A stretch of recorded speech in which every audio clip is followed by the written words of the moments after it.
بسم الله الرحمن الرحيم. السلام عليكم ورحمة الله تعالى وبركاته. الحمد لله رب العالمين. الصلاة والسلام على رسول الله وعلى آله وأصحابه ومن والاه. سبحانك لا علم لنا إلا ما علمتنا إنك أنت العليم الحكيم. رب اشرح لي صدري ويسر لي أمري واحلل عقدة من لساني يفقهوا قولي. رب يسر ولا تعسر ولا تعسر. أما بعده فيا عباد الله اتقوا الله أوصيكم وإياي بتقوى الله فقد فاز المتقون. Alhamdulillah, bersyukur pada Allah Azza wa Jalla Jalalu Zikruh. Syukur banyak-banyak Allah Subhanahu wa Ta'ala beri kesempatan pada hari ini untuk kita hadir untuk mengabadikan diri kepada Allah Subhanahu wa Ta'ala. Syukur banyak-banyak. Alhamdulillah, segala puji bagi Allah. Hari ini Allah beri izin, rahmat, nikmat untuk kita tarik nafas lagi, tuan-tuan. Apabila kita tarik nafas, makna kita bernyawa. Apabila roh dengan jasad itu bertemu, makna kita ni ada peluang. Ada peluang untuk beramal soleh di sisi Allah Subhanahu wa Ta'ala. Alhamdulillah. Kita ni banyak lihat akan apa yang kita ada.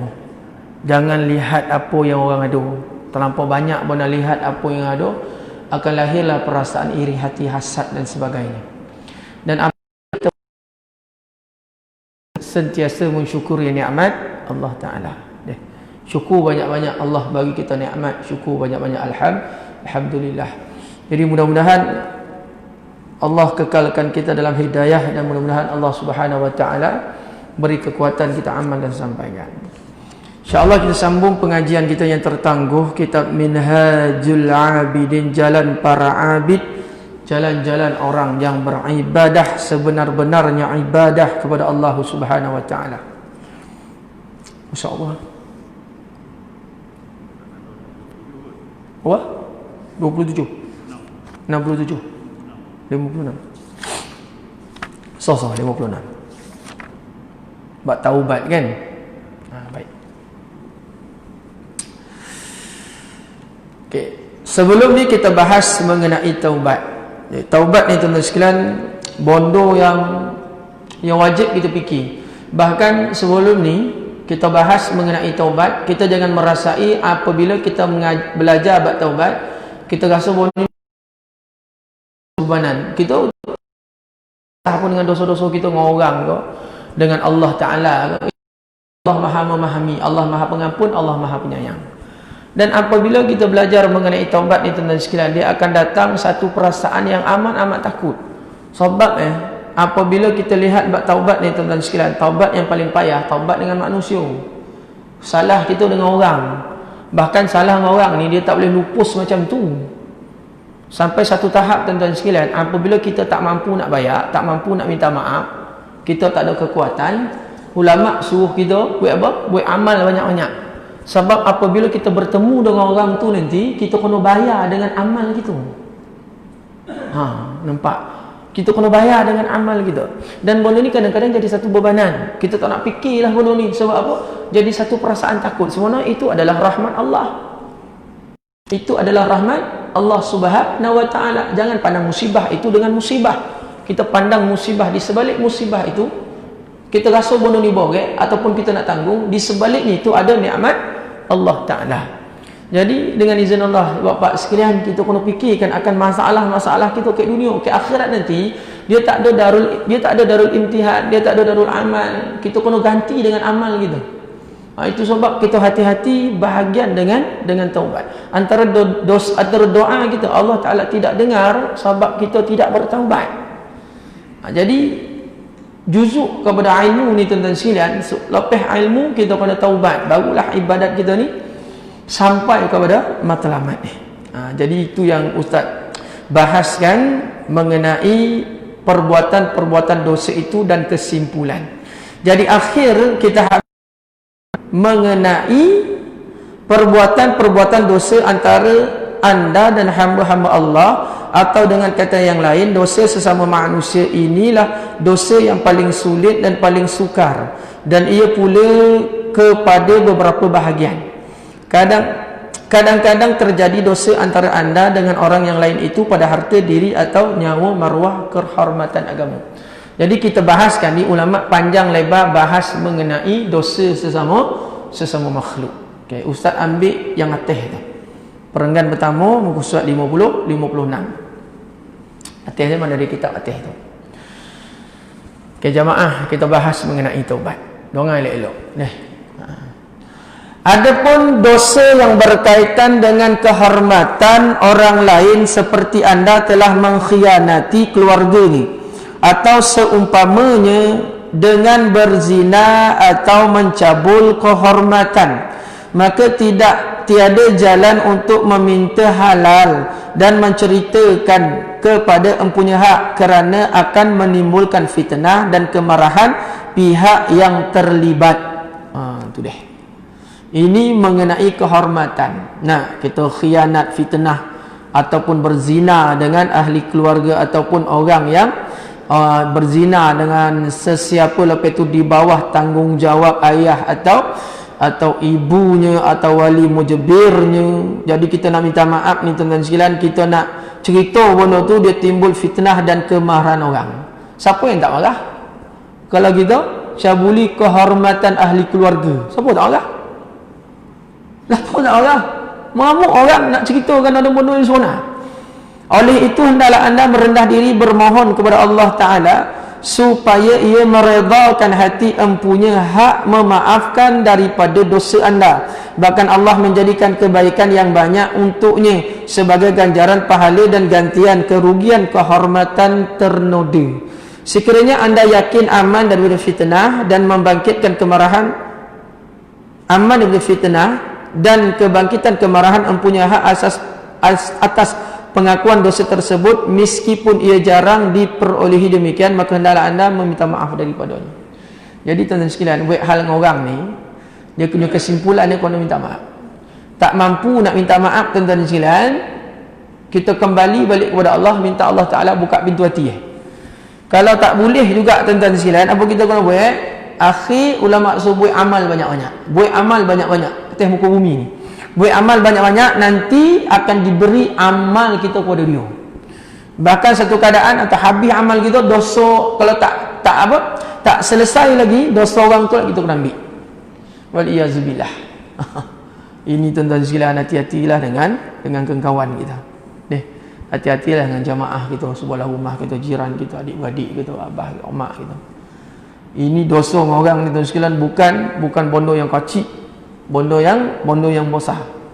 Jadi kena hati-hati tuan-tuan sekalian. Ini kena fikir, ini bondo ni kita nak bawa sampai kita mati nanti. Apabila tak selesai bondo ni tuan-tuan sekalian, masalah kita apabila kita bertemu dengan Allah Subhanahu wa taala. Adapun dosa yang berkaitan dengan agama seperti anda mengkafirkan seseorang atau membid'ahkan atau mengatakan sesat, maka perkara ini merupakan masalah dosa yang paling sukar hendak diselesaikan. Sebab itu anda perlu mendustakan diri sendiri, mempersalahkan kebohongan anda di hadapan orang yang mendengar luahan kata tuduhan dusta anda terhadap pegangan agama orang lain itu.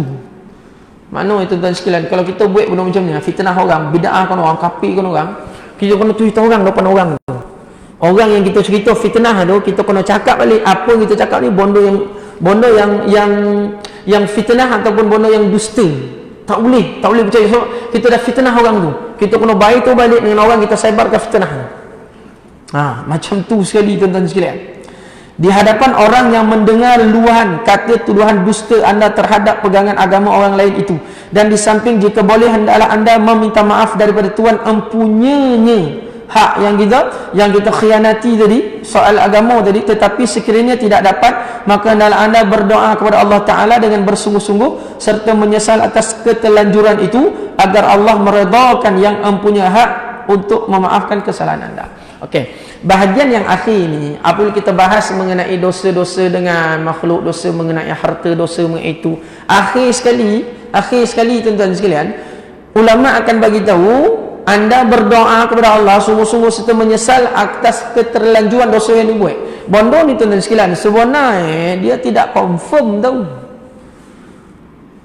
Kita tak tahu sebab doa ni sifat harus bagi Allah Ta'ala nak menerima doa kita. Yang confirm itu kita kono bagi tahu dengan orang yang kita fitnah, orang tu cakap bondo, yang kita cakap ni bondo yang tak betul. Kalau kita nak minta maaf. Dan lepas tu tuan sekalian, ulama suruh minta maaf kepada orang yang kita fitnah tu. Kalau tak mampu kita buat, ini jalan terakhir, kita doa dengan Allah Subhanahu Wa Taala supaya Allah buka hati orang tu, supaya orang tu memaafkan kesalahan kita. Dan lagi satu tuan-tuan sekalian, ustaz ulang balik, buat amal banyak-banyak kalau kita tak mampu. Ini tak boleh kita nak biarkan macam tu. Ini masalah ni berkaitan dengan akhirat kita. Apabila kita tak selesaikan dekat dunia ni tuan-tuan sekalian, masalah kita dekat akhirat.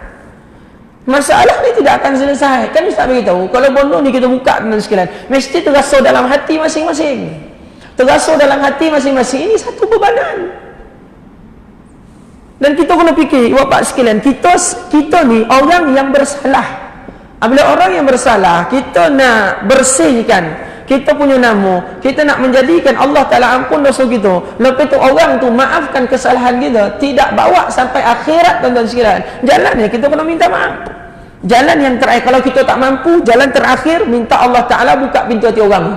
Tapi bondo ni tuan-tuan sekalian, ikut kemahuan dan kehendak Allah Ta'ala. Itu tak beritahu bondo ni tak confirm. Yang confirm kena minta maaf. Jadi kita jangan ainai orang, jangan buat tak baik dengan orang, tak puas hati bagi tahu, jangan cakap belakang. Cakap belakang ni jadi masalah tuan-tuan sekalian. Memang kita puas hati, hati kita tenang, sebarkan keburukan orang, hati kita tenang. Kalau suara saya kuat tuan-tuan sekalian, bagi tahu saya slow kan saya slow kan. Jangan cakap belakang, masalah. Macam mana kita nak berhadapan dengan Allah Subhanahu Wa Taala nanti sedangkan masalah kita atas muka bumi ini tidak selesai. Itu sebab dengan izin Allah, hati-hati dengan orang, hati-hati tuan-tuan sekalian. Kalau nak buat sesuatu bodoh, bahkan dengan isteri, bahkan dengan suami, bahkan dengan anak. Nabi Nuh alaihi salam tuan-tuan sekalian, dia buat dakwah laila wan nahara, sampaikan 950 tahun. 950 tahun tu ada orang tuntut dengan Nabi Allah Nuh alaihi salam. Hebat dakwah Nabi Nuh alaihi salam.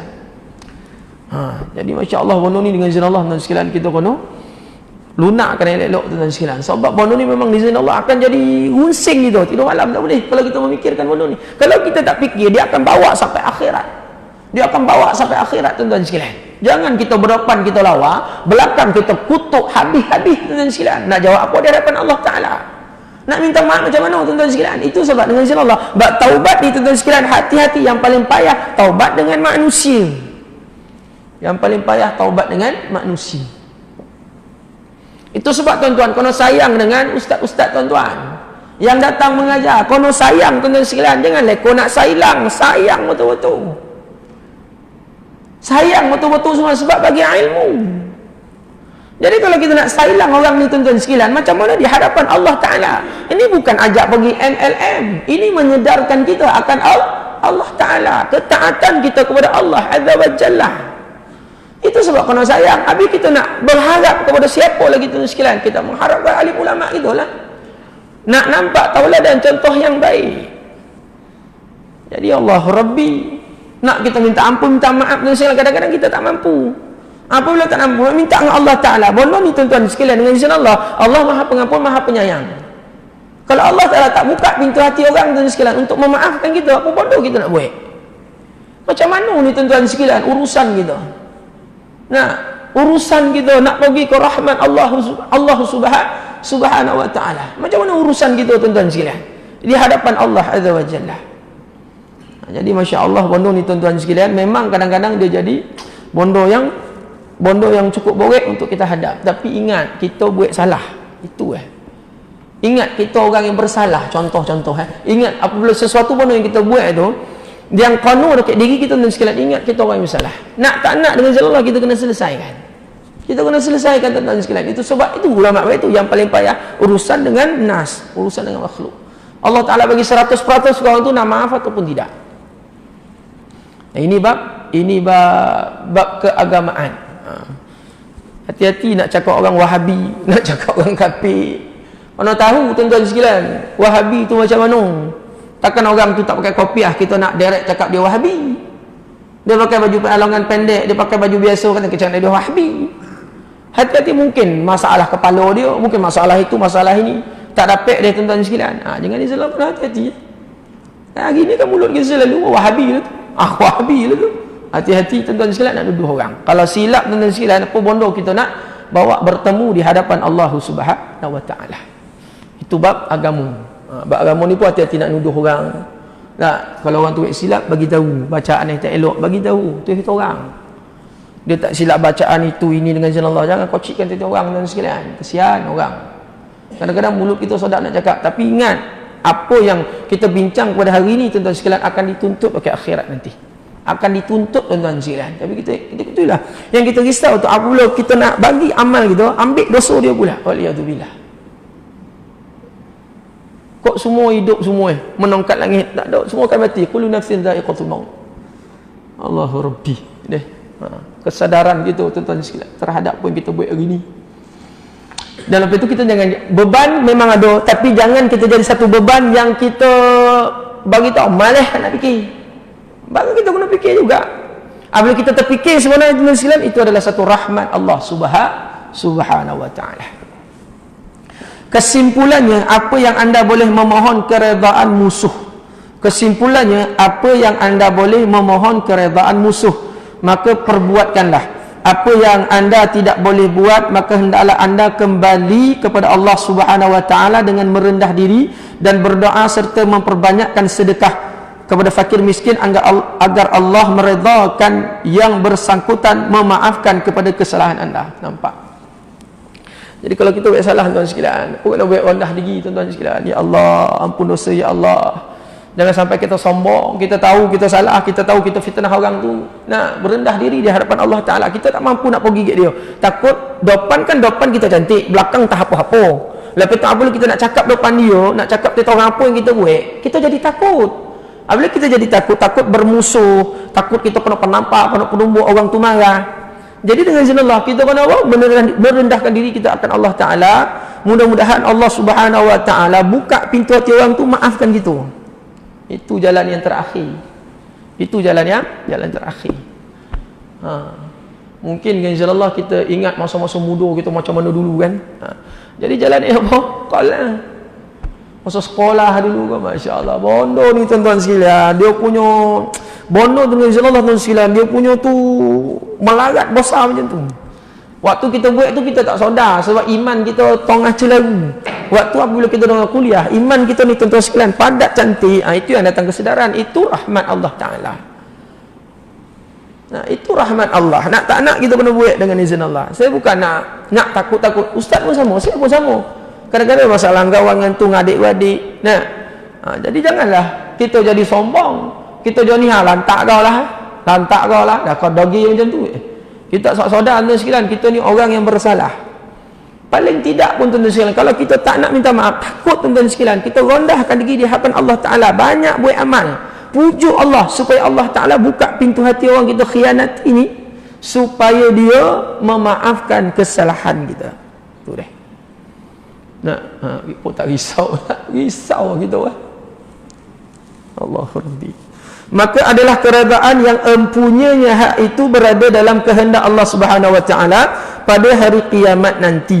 Dan anda hanya menaruh harapan penuh kepadanya agar dengan limpahan kurnianya yang maha besar dan dengan kebaikan ihsannya yang amat meratai, supaya menolong anda menyelesaikan masalah anda dengan orang yang empunya hak. Punya besar masalah ni tuan-tuan sekalian. Supaya Allah Ta'ala meratakan masalah tu. Dan jadi kita pula orang yang dikhianati tuan-tuan sekalian, orang yang mulia ni memaafkan kesalahan orang. Itu deh. Jadi kalau ada orang khianat dengan kita tuan-tuan sekalian, apa kita buat? Maafkan kesalahan dia. Itu orang yang baik, orang yang bagus hati. Memaafkan kesalahan orang yang khianati kita. Sesungguhnya Allah apabila ia telah mengetahui benarnya taubat itu lahir daripada hati hamba-Nya, maka sesungguhnya ia dengan kelimpahan pembendaharaan kurniaannya akan meredakan para musuh yang empunya hak memaafkan kesalahan lawannya. Jadi dengan Allah kita kena baik betul-betul lah, taubat betul-betul tuan-tuan sekalian. Nangis di hadapan Allah Ta'ala, ya Allah salah, ya Allah ampun dosa kami, ya Allah ampun dosaku, ya Allah buka pintu hati rakan-rakanku, ya Allah saudara-saudari yang telah aku khianati, ya Allah. Banyak-banyak tuan-tuan sekalian. Sebab masalah yang tak selesai, masalah dosa ni tampai nar, tampai neraka Allah Subhanahu Wa Ta'ala. Kalau kita sombong tuan-tuan sekalian, jauh ni orang yang mati dalam keadaan su'ul, mati dalam keadaan tidak baik. Kita nak mati dalam keadaan husnul. Tuan-tuan, kita hidup dah 50-60 tahun dengan izin Allah Ta'ala. Takkan kita nak biarkan diri kita, jiwa kita dan sekalian di akhirat nanti Allah Ta'ala azab. Wa iyadzubillah. Kita hidup ni sebab apa? Hidup ni mahu rahmat Allah, kita mahu syurga Allah Ta'ala, bukan diazab. Bukan apabila di akhirat nanti tuan-tuan sekalian kita susah lagi. Dekat dunia kadang-kadang susah kita tuan-tuan sekalian, ke akhirat kita susah lagi. Sebab masalah taubat ni tidak selesai tuan-tuan sekalian. Nah, dengan anak-anak gitu. Kita ingat bapak ni suka hati kita buat nak kocik hati anak kita. Bismillah.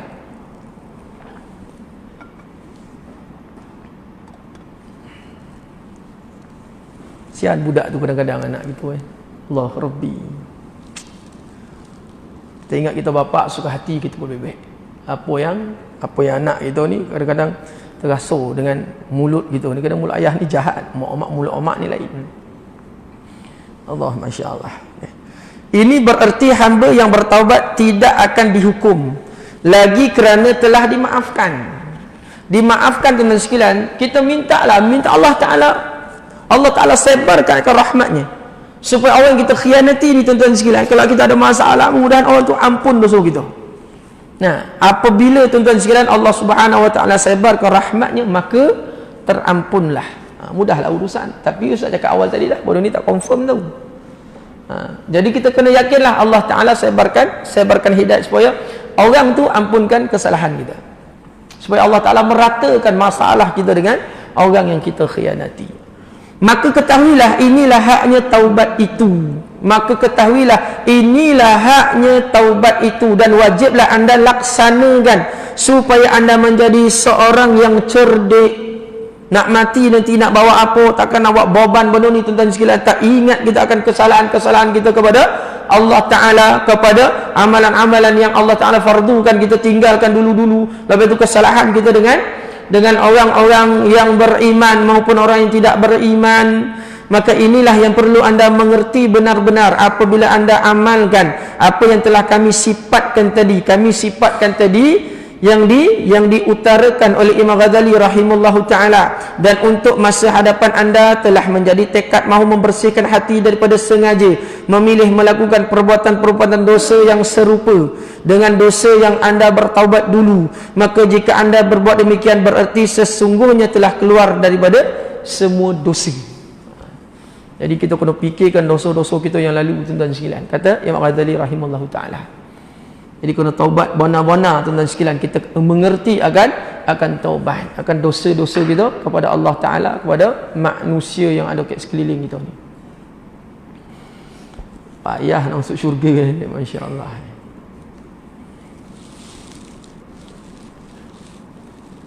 Rasa tak nak baca buat taubat, tapi kena baca juga lah.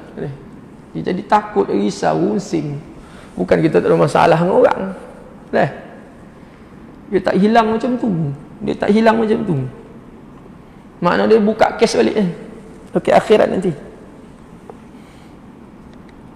Jika berhasil membersihkan hati daripada diri anda, tetapi anda belum berhasil mengqadhakan kewajipan-kewajipan terluput seperti solat, puasa dan lain-lain, dan belum berhasil mendapat keredaan musuh-musuh yang empunya hak, sedangkan semua tanggungjawab hak-hak Adam itu wajib dibayar atau dimohonkan keredaan, maka janganlah berputus asa kerana lain-lain dosa yang anda telah bertaubat itu diampunkan Allah, dan serahkan dosa yang berkait dengan manusia itu kepada Allah Ta'ala untuk menguruskannya bagi pihak diri anda. InsyaAllah dengan kelimpahan rahmatnya anda akan mendapat kemaafan.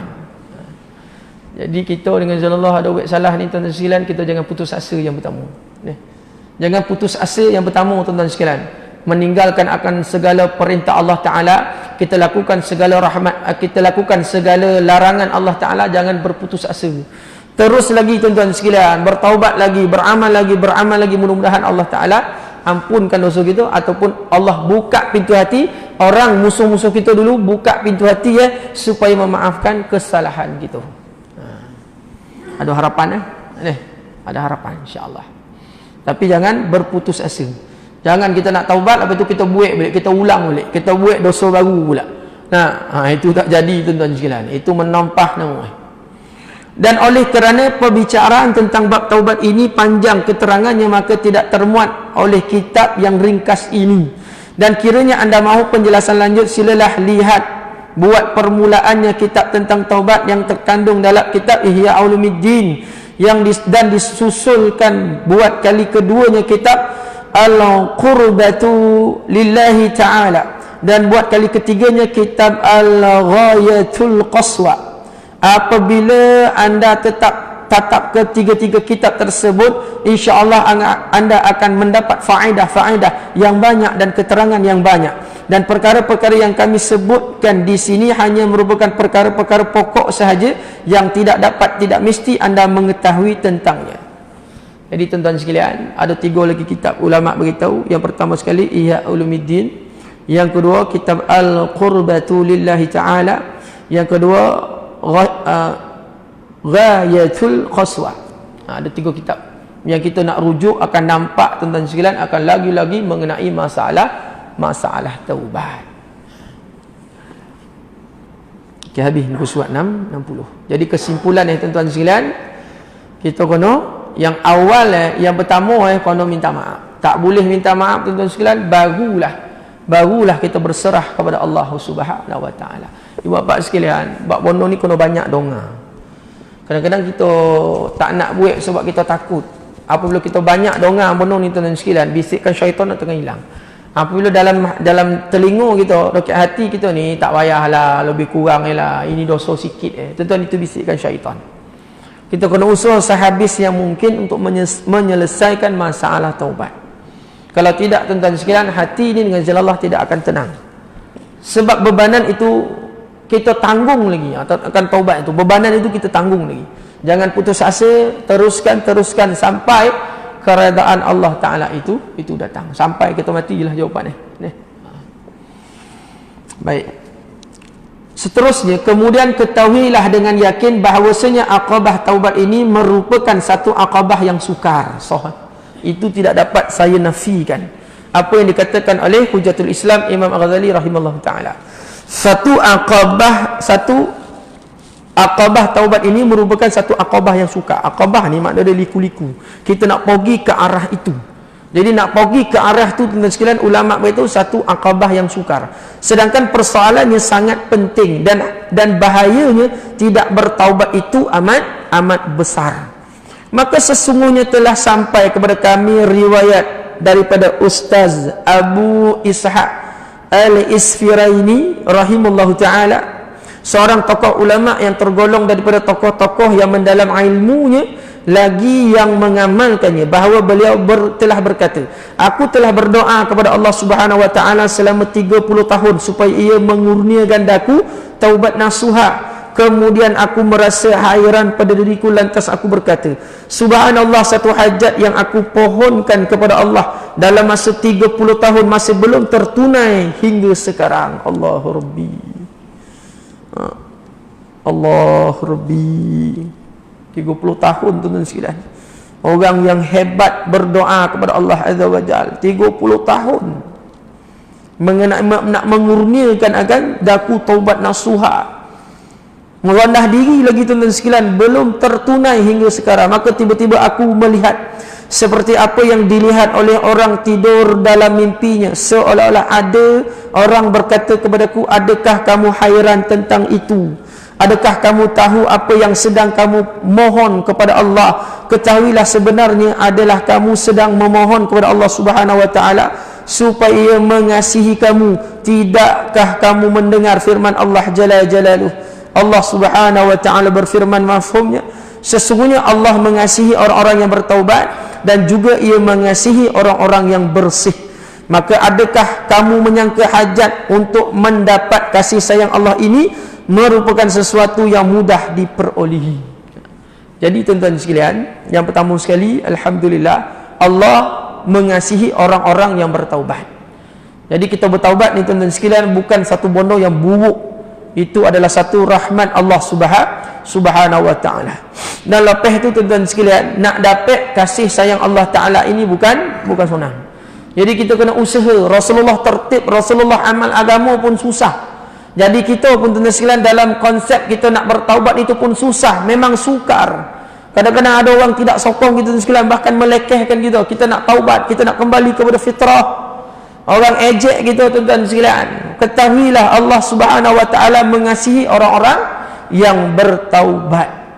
Jadi kita nak jadi orang-orang yang bertaubat sebab dikasihi oleh Allah Subhanahu wa taala. Jadi kita kena kuat tuan-tuan sekalian atas apa yang berlaku pada diri kita. Kita kena kuat, kita kena buat betul-betul, tunjukkan kepada Allah taala kita ni bertaubat, tunjukkan kepada Allah taala kita ni betul-betul insaf dengan kesalahan-kesalahan yang kita buat. Menangislah tuan-tuan sekalian, keluarkan air mata ni, minta ampun dengan Allah taala. Seboleh-boleh tuan-tuan sekalian. Oleh itu maka lihatlah sebagai mengambil pengajaran kepada kelakuan para imam yang soleh seperti Abu Ishaq Al-Isfirani, dan tiliklah juga kepada perhatian berat dan ketekunan mereka atas memperbaiki hati mereka dan menyediakan bekalan untuk akhirat tempat kembali mereka. Sebab apa Imam Abu Ishaq ni tuan-tuan sekalian doa sampai 30 tahun, bahkan dia bagi tahu tuan-tuan sekalian, belum aku temui taubat nasuha. Kalau kita fikirkan macam mana seorang ulama yang hebat, yang Allah Subhanahu wa taala tidak kurniakan taubat nasuha, maknanya tuan-tuan sekalian, Imam Abu Ishaq ni tuan-tuan sekalian, dia punya kecintaan ataupun kemanisan dia dalam taubat itu sampai 30 tahun dia minta dengan Allah taala. Kalau ikut hukum akal kita tuan-tuan sekalian, takkan Allah taala tak redha dengan keadaan ulama yang hebat macam ni dan diakui oleh ulama-ulama yang lain. Sebab apa dia minta 30 tahun tuan-tuan sekalian? Sebab kemanisan taubat itu. Dia beritahu pada dirinya tidak beroleh lagi, minta lagi, tidak beroleh lagi, minta lagi. Masya Allah, sampai 30 tahun tuan-tuan sekalian minta keampunan dari Allah Subhanahu wa taala. Tak jomu-jomu tuan-tuan sekalian, kita pun sama tak jomu-jomu lah tuan-tuan sekalian, kita minta ampun kepada Allah taala. Tak jomu-jomu kita istighfar, minta Allah taala ampun dosa kita tuan-tuan sekalian. Tak jomu-jomu diri kita. Ini tuan-tuan sekalian, orang yang pandai, orang yang cerdik, dia nak fikirkan apabila dia mati nanti apa yang dia nak bawa bertemu dengan Allah taala. Adapun kemudaratan yang ditakuti menimpa diri pelaku dosa dengan sebab melewat-lewatkan taubat itu ialah su'ul khatimah wal iyadu billah, berakhir dengan padah buruk mati, maksiat dan kekufuran wa iyadu billah. Allahu Rabbi. Kita tak nak tangguh takut. Lepas ni dengan sekalian jangan tangguh-tangguh jangan tangguh-tangguh urusan taubat. Takut tuan-tuan sekalian mati dalam keadaan su'ul khatimah, mati dalam keadaan buruk, mati dalam keadaan maksiat dan kekufuran wal iyadu billah, mati dalam keadaan su'ul tuan-tuan sekalian. Kerana sesungguhnya permulaan perlakuan dosa itu menjadikan hati keras, dan pada akhirnya dengan sebab berlarutan mengerjakan dosa, maka pelakunya akan ditimpa kesialan dan kecelakaan wal iyadu billah. Sampai tangguh tuan-tuan sekalian, sampaikan Allah Rabbi, sampaikan tuan-tuan sekalian, papap lagi dosa banyak lagi, hati pun dah korek, hati pun dah hitam tuan-tuan sekalian, akan ditimpa kesialan dan kecelakaan, kata ulama. Allah Rabbi. Benda ni kita dongak, ustaz ulang balik dengan izin Allah, hati kita ni tuan-tuan sekalian tenang, lepas tu kita jalankan satu persatu apa kesalahan kita. Nah, kita selesaikan satu-satu tuan-tuan sekalian, supaya apa yang kita buat ni tuan-tuan sekalian, apa yang kita taubat, kita insafi, apa yang kita buat ni Allah Taala redha. Allah Taala bagi kekuatan bagi kita tuan-tuan sekalian. Kita tak nak mati kita dalam keadaan su'ul khatimah. Macam tadilah kita hidup ni tuan-tuan sekalian puluh-puluh tahun, takkan kita nak nyorah diri kita mati dalam keadaan su'ul khatimah wal iyadu billah. Kena usaha banyak-banyak tuan-tuan sekalian akan taubat. Nah, malam ni nangis betul-betul di hadapan Allah Azza wa Jalla. Masya-Allah. Awaslah anda daripada melupakan kisah akibat perlakuan dosa iblis dan kisah Bal'am Ba'ura sebagai suatu peringatan dan pengajaran. Peringatan dan pengajaran di mana adalah perbuatan pekerjaan kedua-duanya mengerjakan dosa dan akhirnya kedua-duanya melakukan kekufuran. Apa dengan iblis ni tuan-tuan sekalian? Apa terjadi kepada iblis? Ni nota kaki ada Ustaz tertarik dengan cerita ni. Ustaz baca iblis ni tuan-tuan sekalian yang tinggi martabatnya di kalangan para malaikat, akhirnya telah menjadi kafir dan dilaknat oleh Allah Subhanahu wa taala kerana melakukan dosa yang bermula dari memendam rasa dengki terhadap Adam dan merasa sombong angkuh hingga akhirnya ingkar terhadap perintah Allah untuk sujud hormat kepada Adam. Qabul Akhbar meriwayatkan bahawa iblis mal'un. Iblis mal'un. Ini selalu kita sebut kan, si mal'un, si mal'un. Itu gelaran iblis buku bahawa iblis mal'un itu telah menjadi pemegang khazanah syurga selama 40,000 tahun, masya-Allah, beserta para malaikat selama 80,000 tahun, memberi nasihat kepada para malaikat selama 20,000 tahun, menjadi penghulu malaikat di Karubiyin selama 30,000 tahun, menjadi penghulu malaikat Ar-Ruhinin selama 1,000 tahun, dan telah bertawas seliling aras selama 14,000 tahun. Besar pangkat iblis ni.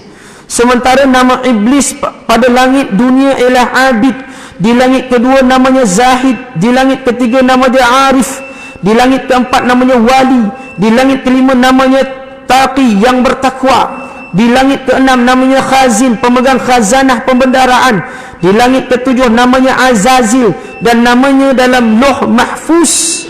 Lauh Mahfuz adalah iblis. Masya Allah tuan-tuan. Iblis punya pangkat ni, ya Allah, bukan calang-calang pangkat ni tuan-tuan sekalian. Apa jadi kepada iblis tuan-tuan sekalian? Kafir. Kafir iblis memendam dendam kepada Nabi Allah Adam alaihi salam. Tak puas hati tuan-tuan sekalian, ibadat begitu pula banyak. Bukan main tahun-tahun, main ribu-ribu, 40,000 tahun, 80,000 tahun, 20,000 tahun. Apa terjadi kepada iblis tuan-tuan sekalian? Habis iblis. Kafir iblis tuan-tuan sekalian. Allahu Akbar. Apa yang berlaku kepada iblis dan Bal'am Ba'ura ni tuan-tuan sekalian, keturunan Bani Israel. Bal'am Ba'ura pula, ulama itu keturunan Bani Israel yang hidup sezaman dengan Nabi Allah Musa, seorang yang alim, yang ramai muridnya, mempunyai kelebihan mengetahui khasiat-khasiat nama Allah yang maha besar. Selain itu, ia dapat memandang arash, dan apabila ia berdoa dimustajabkan Allah doanya. Ada riwayat yang mengatakan ia telah dikurniakan martabat kenabian nubuah, tetapi telah ditolak oleh Imam Al-Mawardi. Ada ulama itu dia dapat martabat nubuah tapi ditolak oleh Imam Al-Mawardi, kerana Allah tidak akan memberi martabat kenabian melainkan daripada sesiapa yang diketahui tidak akan keluar bertaat kepada maksiat. Okay, jadi tuan-tuan sekalian, Bal'am Ba'ura ni tuan-tuan sekalian seorang yang hebat. Apa terjadi tuan-tuan sekalian? Habis Bal'am Ba'ura. Iblis tuan-tuan sekalian orang yang hebat. Bal'am Ba'ura sebab apa tuan-tuan sekalian? Sebab dosa kumpul tuan-tuan sekalian, akhirnya tuan-tuan sekalian hancur. Waliyadzubillah.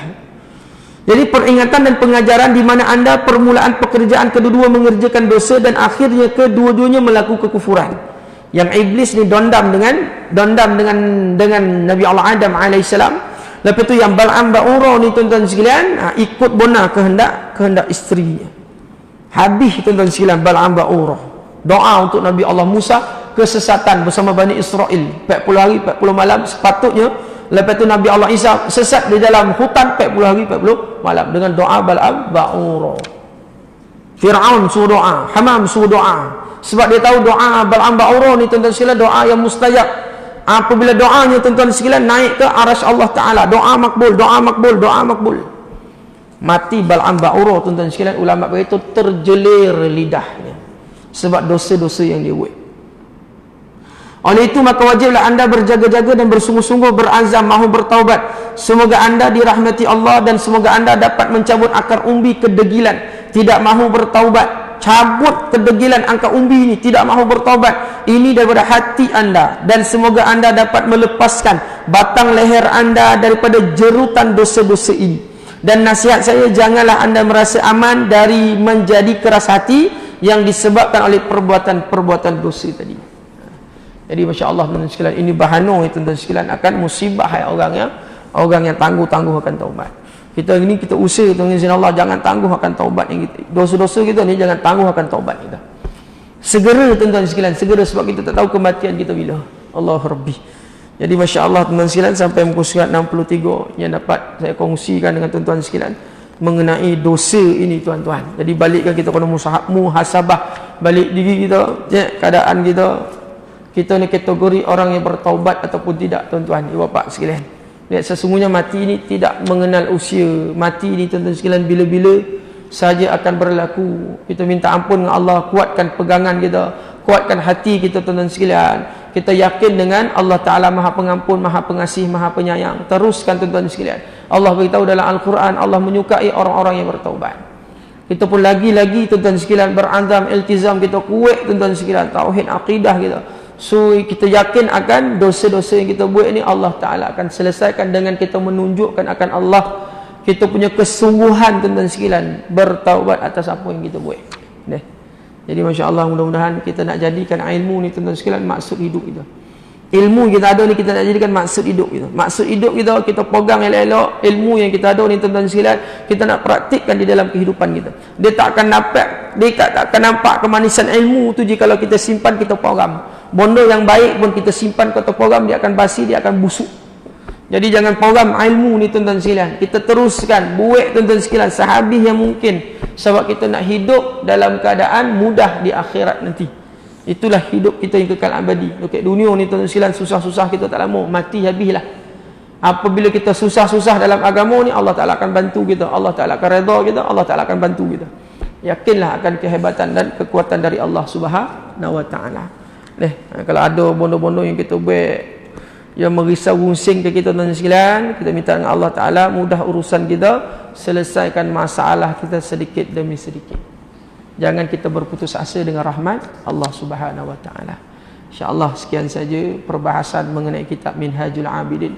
Mudah-mudahan Allah Ta'ala beri rahmat untuk amalan sampaikan. Sambung muka surat 63. Sekian saja aku liqauli hadza, astaghfirullahi wa lakum. Assalamualaikum warahmatullahi taala wabarakatuh.